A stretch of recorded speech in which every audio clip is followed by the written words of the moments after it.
not coming back. Wow. That is a manifestation Yeah. of what had already taken place in the family. Yeah. That's right. Oh, he was in the house before that, but he had already mentally left and checked out. Yes. Right. He had already mentally, and emotionally, he was already gone. already gone. Right. It was just a matter of time before his body followed.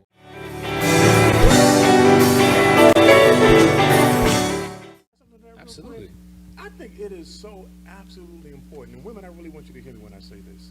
I think it's so absolutely important that as spouses, that we provide and create safe places. Yeah. This world is as dangerous as it's ever been in terms of, being at work or going downtown or wherever it is that you might go. And in all of the different associations and acquaintances that you have, there is nobody who is closer to you than your spouse.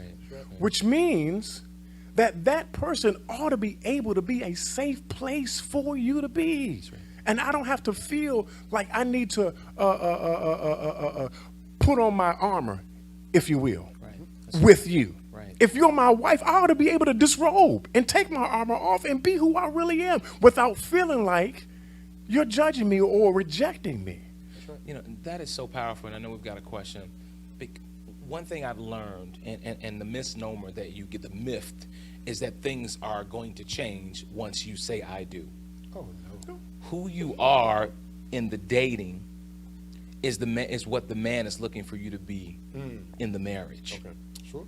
And so, putting on that front and putting in, so this is really critical. We're stating the things that we perceive and have adopted as the rites of passage to become our wives, right? Yeah, sure. Okay. Or material for a suitable husband and as a suitable partner. Yeah.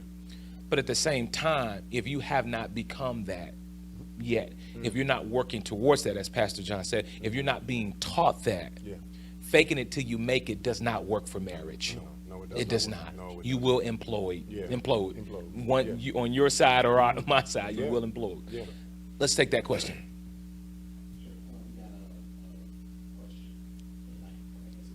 Maybe a rhetorical question, but it's a comment nonetheless.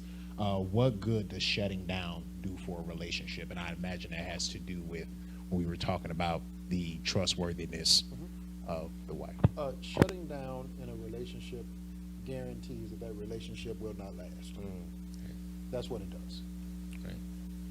And if we go back further in the generation, a couple generations, our parents' generation, that shutting down would happen without communication. Right. And so like you mentioned playing the role, like checking the box, like, hi, I'm fine, everything's fine. But that wouldn't even happen then. No. It would be more of a no communication whatsoever. Right. And they would just put up, because we're supposed to be married, we're going to die married, but then there's no relationship. Right. Right.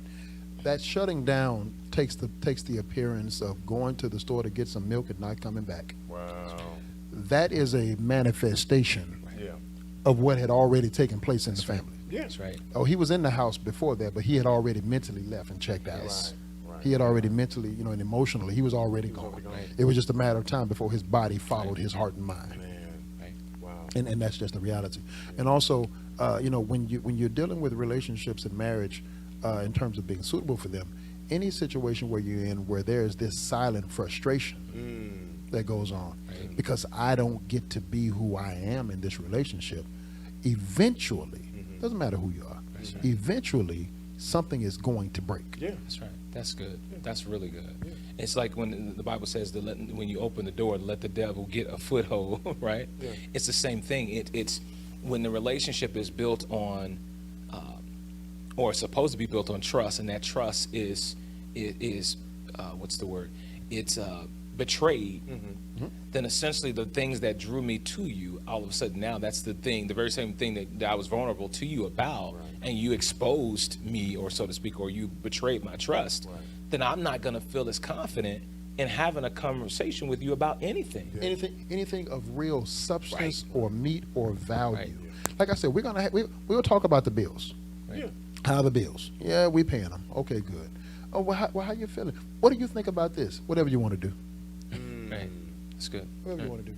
And it goes back, sorry to cut you off, but it does go back to communication, as Pastor Adam talked about. That communication is so critical because even in that point, there's had to be a growth where you can learn how to, you need to trust God enough, There has to be some of that. right, and to have that repair, to allow repair to happen.